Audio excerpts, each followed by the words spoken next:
بسم اللہ الرحمن الرحیم۔ وضو ہو یا نہیں ہو، ہر وقت یہ تسبیح پڑھنے والا پر اچانک موت نہیں آ سکتی۔ فرمان محمد صلی اللہ علیہ وآلہ وسلم۔ یہ تسبیح اللہ کی پناہ میں لے جائے گی۔ یہ تسبیح حفاظت کا حصار ہے، نورانی ڈھال ہے، گناہوں پر تلوار ہے اور جنت کا ذریعہ ہے۔ وہ تسبیح یہ ہے۔ محترم ناظرین، حضرت عثمان رضی اللہ تعالیٰ عنہ نے فرمایا کہ نبی کریم صلی اللہ علیہ وآلہ وسلم نے ارشاد فرمایا، کوئی بھی بندہ یہ تسبیح 100 مرتبہ صبح اور 100 مرتبہ شام کو پڑھ لیتا ہے تو اس کو کوئی چیز زمین میں، ہوا یا آسمان میں نقصان نہیں دے سکتی۔ اس تسبیح میں ایک روحانی حصار ہے، ایک نورانی ڈھال ہے جو بندے کے گناہوں، جنات ہوں یا جادو ہو یا نظر بد ہو، اچانک موت کا خوف ہو، جب یقین کے ساتھ اس تسبیح کو صبح اور شام پڑھ لیتا ہے تو اللہ تعالیٰ اسے ایسی حفاظت عطا فرماتا ہے جو بندے کے وہم و گمان میں بھی نہیں ہوتی۔ یہ تسبیح بندے کے گرد ایک ایسا نورانی کلا بنا دیتی ہے کہ شیطان 1000 بار کوشش کرے مگر قریب بھی نہیں آ سکتا۔ اس تسبیح کے ساتھ جو دن طلوع ہوتا ہے وہ دن بندے کے لیے حفاظت کی ضمانت لے کر آتا ہے، اور جس رات میں یہ تسبیح پڑھی جائے اس رات اچانک موت سایہ بھی قریب نہیں آ سکتا۔ یہ تسبیح پڑھنے والا وہ خوش نصیب ہے جس کی زندگی سے اندیشہ، وسوسے اور شیطانی چال یکدم دور ہو جاتی ہیں۔ یہ تسبیح دنیا کے ہر خوف پر غالب ہے۔ اس تسبیح کے ساتھ دل کو سکون ملتا ہے، رزق میں برکت آتی ہے، دشمن زیر ہو جاتے ہیں اور دل کا خوف اللہ کی رحمت سے بدل جاتا ہے۔ ایسی زندگی جو ہر وقت غیر مری حملوں کی زد میں ہو، قرآن کی اس تسبیح کے سبب محفوظ، مطمئن اور باوقار ہو جاتی ہے۔ اس تسبیح کے ساتھ جینے والا انسان جب صبح کرتا ہے تو گویا خود کو اللہ کی مکمل پناہ میں دے دیتا ہے۔ سن لو، جب تک یہ تسبیح تمہاری زبان پر جاری ہے اس دن تیری موت کا وقت نہیں آیا۔ جب تیرے دل میں اس تسبیح پر یقین کامل ہو تو دنیا کی کوئی طاقت تیرا کچھ نہیں بگاڑ سکتی۔ وہ تسبیح یہ ہے۔ محترم ناظرین، ہمارا آج کا وظیفہ ایک ایسی تسبیح کا وظیفہ ہے جو کہ بہت ہی زیادہ بابرکت اور پر اثر ہے۔ جو شخص یہ تسبیح پڑھتا ہے تو حضور پاک صلی اللہ علیہ وآلہ وسلم کا فرمان ہے کہ وہ شخص اللہ تعالیٰ کی پناہ میں آ جاتا ہے۔ یہ تسبیح حفاظت کا حصار ہے، نورانی ڈھال ہے، گناہوں پر تلوار ہے اور جنت کا ذریعہ ہے۔ حضور پاک صلی اللہ علیہ وآلہ وسلم نے فرمایا، قرآن پاک کی یہ تسبیح پڑھنے والا اچانک موت اور اچانک مصیبت سے محفوظ رہے گا۔ یہ تسبیح پڑھنے سے آپ کو کبھی مایوسی کا سامنا نہیں کرنا پڑے گا، اور انشاءاللہ یہ تسبیح پڑھنے سے آپ کی تمام پریشانیاں دور ہو جائیں گی، تمام حاجات پوری ہو جائیں گی۔ یہ تسبیح پڑھنے سے اللہ تعالیٰ آپ کی روزی رزق میں اپنی غیبی مدد نازل کرے گا، اور جو شخص یہ تسبیح پڑھتا ہے تو اس پر اللہ تعالیٰ کی خاص رحمت کرم نازل ہوتا ہے۔ ہمارا آج کا وظیفہ بہت ہی طاقتور اور مجرب وظیفہ، اور یہ بہت سے لوگوں کو آزمایا ہوا عمل ہے۔ میرے آپ سے گزارش ہے کہ آپ اس عمل کو لازمی کریں تاکہ آپ بھی اللہ تعالیٰ کی حفاظت میں رہیں اور آپ کی تمام مشکلات، پریشانیاں اور مصیبتیں ٹلتی رہیں۔ ناظرین، دنیا کی زندگی فانی ہے اور اس کی فتنہ خیزیاں ہر لمحہ انسان کو کسی نئی آزمائش میں ڈال سکتی ہیں۔ کبھی اچانک موت تو کبھی بے خبر مصیبت انسان کو ایسے گھیر لیتی ہے کہ بچاؤ کا کوئی راستہ نظر نہیں آتا، مگر اللہ تعالیٰ کی رحمت نے ہمیں بے یار و مددگار نہیں چھوڑا۔ اس نے ہمیں قرآن جیسی عظیم نعمت عطا فرمائی جس کی ایک ایک آیت شفا ہے، رحمت ہے، حفاظت کا حصار ہے۔ اسی قرآن مجید میں ایک ایسی تسبیح بھی موجود ہے جس کے بارے میں رسول اللہ صلی اللہ علیہ وآلہ وسلم نے ارشاد فرمایا کہ جو شخص اس تسبیح کو پڑھتا ہے اس پر اچانک موت نہیں آتی اور وہ اچانک آنے والی مصیبتوں سے محفوظ رہتا ہے۔ یہ تسبیح اللہ کی طرف سے بندے کے گرد نورانی ڈھال بن جاتی ہے، اسے شیطان کے شر، دنیا کے فتنوں اور آخرت کی ہولناکیوں سے بچاتی ہے۔ یہ تسبیح اللہ کے عرش سے نازل ہونے والی ایک ایسی نعمت ہے جو پڑھنے والے کو اللہ کی امان میں دے دیتی ہے، گناہوں کی زنجیروں کو توڑنے والی، قبر کی وحشتوں کو ختم کرنے والی اور جنت کے دروازوں کو کھولنے والی۔ یہ تسبیح ہر مسلمان کے دل کو تھام لینے والی ہے۔ اس کو ہر جمعہ پڑھنے سے ایمان کی تازگی بخشتی ہے، اور جو اسے روزانہ پڑھ لے وہ اللہ کی خصوصی حفاظت میں آ جاتا ہے۔ تو ناظرین، حضرت عائشہ رضی اللہ تعالی عنہا سے روایت ہے کہ وہ فرماتی ہیں کہ نبی کریم صلی اللہ علیہ وآلہ وسلم ایک سفر میں تشریف لے جا رہے تھے۔ امہات المومنین بھی آپ صلی اللہ علیہ وآلہ وسلم کے ہمراہ تھیں۔ وہ سفر کے دوران ام المومنین حضرت صفیہ رضی اللہ تعالیٰ عنہ کا اونٹ بیمار ہو گیا اور وہ سوار ہونے سے عاجز ہو گئیں، جبکہ حضرت زینب بنت جحش رضی اللہ تعالیٰ عنہ کے پاس ایک زائد اونٹ موجود تھا۔ نبی پاک صلی اللہ علیہ وآلہ وسلم نے ان سے ارشاد فرمایا کہ صفیہ کا اونٹ بیمار ہو گیا ہے اور تمہارے پاس زائد اونٹ موجود ہے، اگر تم اس کو ایک اونٹ دے دو تو بہتر ہے۔ حضرت زینب رضی اللہ تعالیٰ عنہ نے جواب میں عرض کیا، یا رسول اللہ صلی اللہ علیہ وآلہ وسلم، کیا میں اس یہودیہ کو اپنا اونٹ دے دوں؟ یہ سن کر نبی کریم صلی اللہ علیہ وآلہ وسلم بہت ناراض ہوئے، کیونکہ حضرت صفیہ رضی اللہ تعالیٰ عنہ یہودی تھیں اور بعد ازاں مسلمان ہو کر ازواج محترمات میں شامل ہوئی تھیں۔ آپ صلی اللہ علیہ وآلہ وسلم نے حضرت زینب رضی اللہ تعالیٰ عنہ کی یہ بات سخت ناگوار سمجھی اور ان سے ناراض ہو گئے اور ان سے بات چیت کرنا بند کر دی۔ یہ واقعہ حجۃ الوداع کے سفر میں ذی الحج کے دوران پیش آیا تھا۔ آپ صلی اللہ علیہ وآلہ وسلم کی ناراضگی کا یہ عالم تھا کہ نہ صرف ان سے بات کی بلکہ اس ناراضگی کا اثر اس قدر گہرا اور طویل ہوا کہ یہ پورا واقعہ ذی الحج گزر گیا، محرم گزر گیا، سفر کا مہینہ بھی ختم ہو گیا، یہاں تک کہ ربیع الاول کا آغاز ہو گیا اور چند دن بھی گزر گئے، لیکن نبی کریم صلی اللہ علیہ وآلہ وسلم نے حضرت زینب رضی اللہ تعالیٰ عنہ سے بات نہ کی۔ حضرت زینب رضی اللہ تعالیٰ عنہ نے جب دیکھا کہ اتنا طویل عرصہ ہو چکا ہے، رسول اللہ صلی اللہ علیہ وآلہ وسلم کی ناراضگی اب تک دور نہیں ہوئی، تو انہوں نے یہ گمان کیا کہ شاید اب آپ صلی اللہ علیہ وآلہ وسلم کو ان سے کوئی تعلق باقی نہیں رہا، لہٰذا انہوں نے اپنا بستر، اپنی چارپائی اور دیگر سامان لپیٹ لیا اور الگ ہو گئیں۔ ان کا یہ عمل ان کے دل کی گہرائی سے نکلا اور درد تھا، اور وہ اس حالت میں الگ ہو گئیں کہ دل غم سے بوجھل تھا۔ شاید اللہ کے نبی صلی اللہ علیہ وآلہ وسلم ذات مبارکہ میں اب ان کے لیے کوئی جگہ باقی نہیں رہی، لیکن یہ بھی ان کی عصمت تھی کہ وہ باوجود اپنے دل کے درد کے، وہ ناراضگی کی شدت، وہ ادب اور حیا کا دامن تھامے رہی۔ انہوں نے نہ کوئی شکوہ کیا، نہ کوئی فریاد کی، نہ کسی اور سے کچھ کہلوایا، خاموشی سے رسول اللہ صلی اللہ علیہ وآلہ وسلم کے فیصلے کے سامنے سر خم تسلیم کر لیا، خود کو الگ کر لیا۔ یہ واقعہ امت کو یہ سکھاتا ہے کہ نبی کریم صلی اللہ علیہ وآلہ وسلم کی نگاہ میں الفاظ اور طرز تخاطب کی کس قدر اہمیت رکھتا ہے۔ ایک جملہ اور جو دل آزاری کا سبب بنے، اللہ کے نبی پاک صلی اللہ علیہ وآلہ وسلم کو ناگوار گزر سکتے ہیں۔ اور یہ بھی حضرت صلی اللہ علیہ وآلہ وسلم اپنے اخلاق میں اتنے بلند تھے کہ جب کوئی آپ کی رضامندی کا مستحق نہ رہتا تو اس کو اس انداز میں سمجھاتے کہ الفاظ کی سختی سے زیادہ عملی اظہار ناراضگی کا ذریعہ بنتی۔ اس واقعے سے حضرت صفیہ رضی اللہ تعالیٰ عنہ کی شان بھی نمایاں ہوتی ہے کہ اگرچہ وہ یہودی نسل تھیں، مگر ان کے ایمان اور کردار نے انہیں رسول اللہ صلی اللہ علیہ وآلہ وسلم کے ازواج مطہرات کا مقام عطا کر دیا۔ نبی پاک صلی اللہ علیہ وآلہ وسلم نے ان کی عزت کی حفاظت اس طرح فرمائی کہ ان کے حق میں کہی گئی اس نازیبا بات پر شدید ناراضگی کا اظہار فرمایا اور حضرت زینب رضی اللہ تعالیٰ عنہ کے ساتھ تعلق منقطع فرما دیے۔ اس سے یہ سبق ملتا ہے کہ ایمان لانے کے بعد کسی کی سابقہ حیثیت کو طعن و تشنیع کا نشانہ بنانا اسلام کی روح کے خلاف ہے، اور اللہ کے نبی کریم صلی اللہ علیہ وآلہ وسلم کس قدر کسی مومنہ کی توہین برداشت نہیں کرتے، خواہ وہ ابتدا میں کسی بھی قوم سے تعلق رکھتی ہو۔ رسول اللہ صلی اللہ علیہ وآلہ وسلم نے اس واقعے کے ذریعے اپنی امت کو یہ تعلیم دی کہ عزت ایمان سے ہے، نسب سے نہیں، اور تقوی ہی انسان کو اللہ کے نزدیک بلند مقام عطا کرتا ہے، جیسے قرآن مجید میں ارشاد ہوا، اور یہ بھی کہ ازواجی زندگی میں نرمی، تحمل اور برداشت سے کام لینا ہی اصل کامیابی ہے، جبکہ کسی کی سابقہ زندگی کو بار بار یاد دلانا یا اس پر تانا دینا انسان کو اللہ اور اس کے رسول صلی اللہ علیہ وآلہ وسلم کی ناراضگی کا مستحق بنا دیتا ہے۔ یہ واقعہ ہمیں آج بھی سکھاتا ہے کہ ہمیں اپنی گفتگو میں احتیاط برتنی چاہیے اور کسی کی سابقہ حیثیت پر اس کی موجودگی اور عزت کو کم نہ کرنا، خاص طور پر اگر وہ اللہ اور اس کے رسول صلی اللہ علیہ وآلہ وسلم کی اطاعت میں آ چکا ہو۔ اور جب یہ واقعہ اپنی شدت کو چھو کر گزر چکا تھا تو نبی کریم صلی اللہ علیہ وآلہ وسلم کی حیات طیبہ کا ایک اور واقعہ ہمیں اخلاق اور درگزر اور حکمت عملی کا بے مثال سبق دیتا ہے۔ یہ واقعہ حضرت سفیان بن امیہ رضی اللہ تعالیٰ عنہ کا ہے کہ جو ابتدا میں اسلام کے سخت دشمن تھے، غزوہ بدر میں مشرکین کی طرف سے ہوئے غزوہ احد میں مسلمانوں کے خلاف لڑے، لیکن فتح مکہ کے موقع پر جب نبی پاک صلی اللہ علیہ وآلہ وسلم کی فاتح کی حیثیت سے مکہ میں داخل ہوئے تو سفیان ابن امیہ بھاگ کر سمندر کی طرف جانے لگا تاکہ کسی کشتی کے ذریعے ملک سے نکل جاؤں۔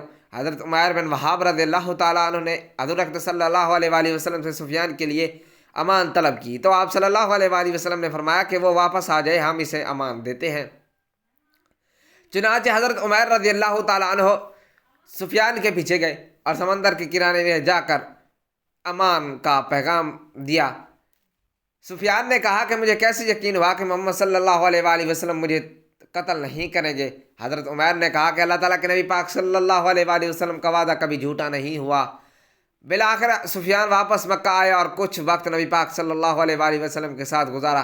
ابھی وہ مسلمان نہیں ہوئے تھے کہ مگر نبی پاک صلی اللہ علیہ وآلہ وسلم نے ان کے دل کو اسلام کی طرف مائل کرنے کے لیے ان کے ساتھ حسن سلوک اور احسان کا رویہ اپنایا۔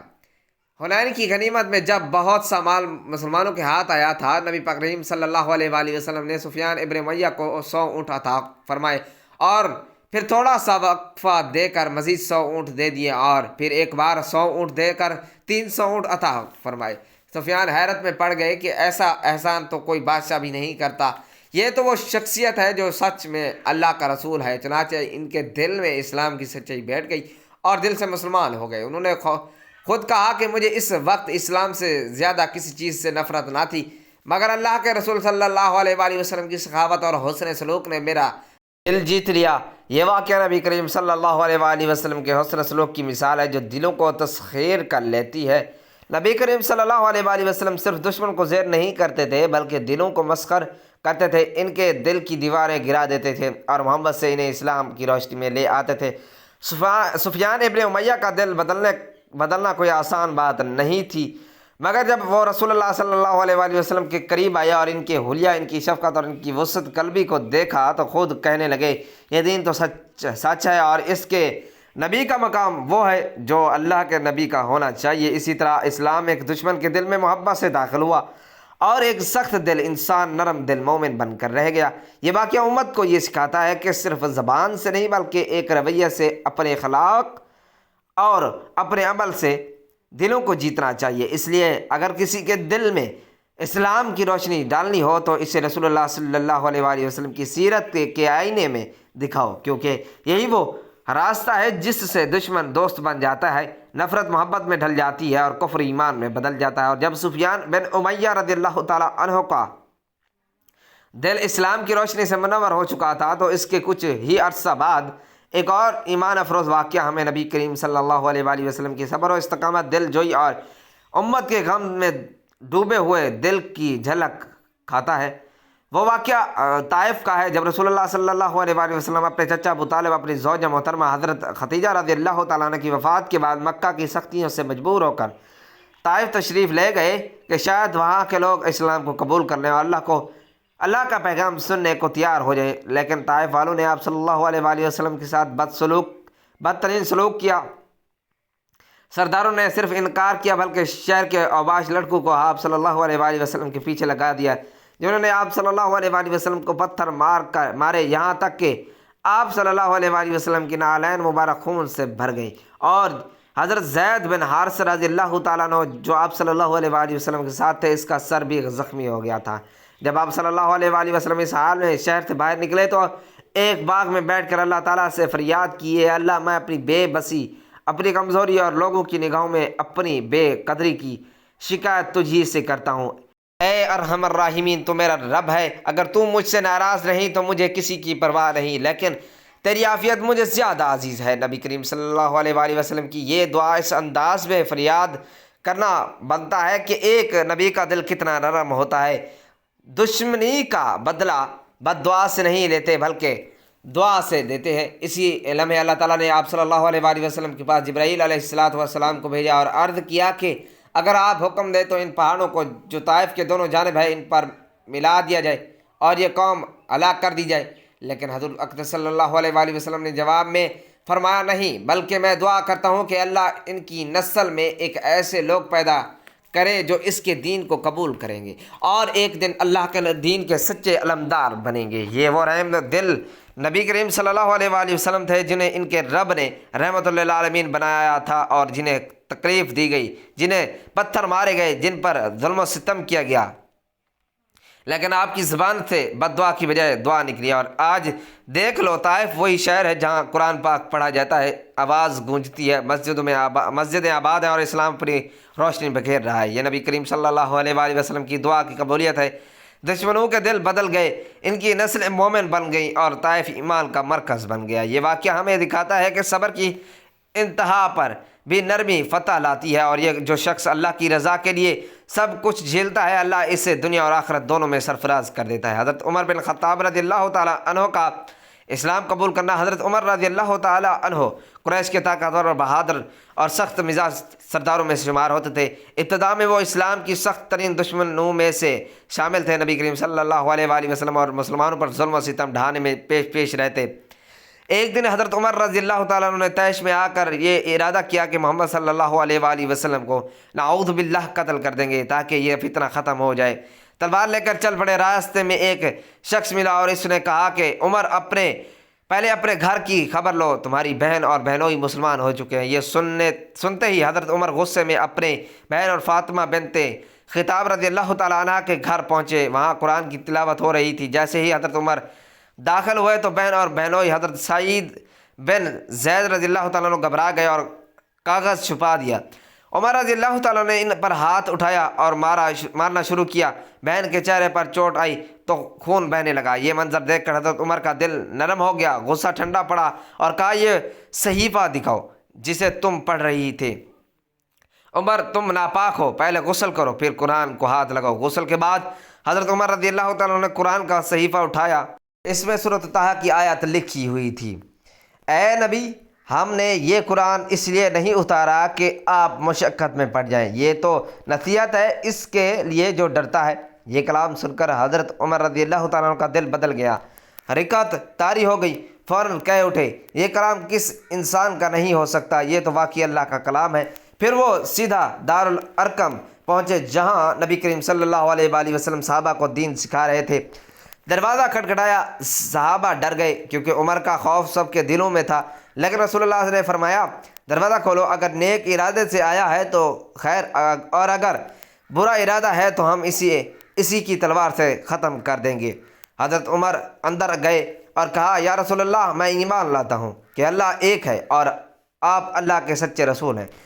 سب صحابہ خوشی سے نعرہ تکبیر بلند کرنے لگے، مکہ کی گلیاں گونج اٹھیں، اللہ اکبر۔ یوں حضرت عمر بن خطاب رضی اللہ تعالیٰ عنہ مسلمان ہوئے اور اسلام کو ایک عظیم سہارا ملا۔ اس لیے انہیں فاروق کا لقب دیا گیا، یعنی حق و باطل میں فرق کرنے والے۔ حضرت عثمان بن عفان رضی اللہ تعالیٰ عنہ وہ جلیل القدر صحابی ہیں جنہیں نبی کریم صلی اللہ علیہ وآلہ وسلم نے 2 بیٹیوں کے نکاح کا شرف بخشا اور فرمایا کہ اگر میری تیسری بیٹی ہوتی تو میں وہ بھی عثمان کے نکاح میں دے دیتا۔ حضرت عثمان رضی اللہ تعالیٰ عنہ کو عبادت میں خشوع اور خضوع، سخاوت اور حیا اور تقوی میں ایک خاص مقام حاصل تھا۔ حضرت عثمان رضی اللہ تعالیٰ عنہ نے فرمایا کہ نبی کریم صلی اللہ علیہ وآلہ وسلم نے ارشاد فرمایا کوئی بھی بندہ یہ تسبیح 1 مرتبہ صبح اور 1 مرتبہ شام کو پڑھ لیتا ہے، اس کو کوئی چیز زمین میں ہو یا آسمان میں نقصان نہیں دے سکتی۔ اس تسبیح میں ایک روحانی حصار ہے، ایک نورانی ڈھال ہے جو بندے کے گناہوں، جنات ہوں یا جادو ہو یا نظر بد ہو، اچانک موت کا خوف ہو یا بندہ یقین کے ساتھ اس تسبیح کو صبح اور شام کو پڑھ لیتا ہے تو اللہ تعالیٰ اسے ایسی حفاظت عطا فرماتا ہے جو بندے کے وہم و گمان میں بھی نہیں ہوتا۔ یہ کلمات بندے کے گرد ایک ایسا نورانی کلا بنا دیتے ہیں کہ شیطان 1000 بار کوشش کرے مگر قریب بھی نہیں آ سکتا۔ اس تسبیح کے ساتھ جو دن طلوع ہوتا ہے وہ دن بندے کے لیے حفاظت کی ضمانت لے کر آتا ہے، اور جس رات میں یہ تسبیح زبان پر ہوگی اس رات اچانک موت کا سایہ بھی قریب نہیں آ سکتا۔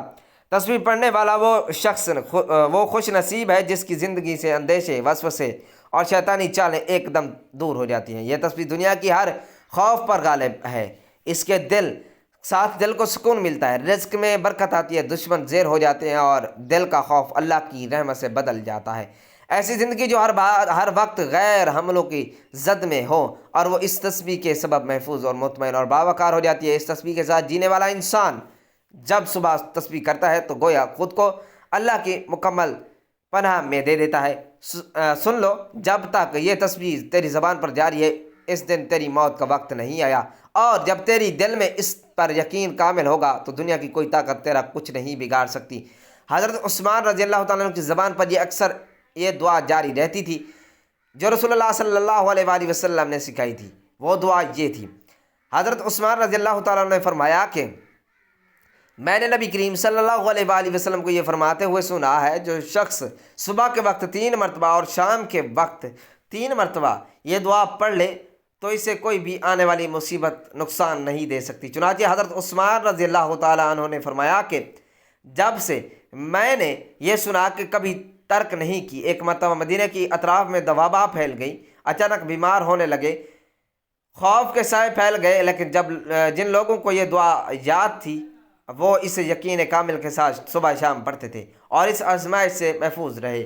ایک شخص نے حضرت عثمان رضی اللہ تعالیٰ عنہ سے پوچھا کہ کیا واقعی چند الفاظ اتنا اثر کرتے ہیں؟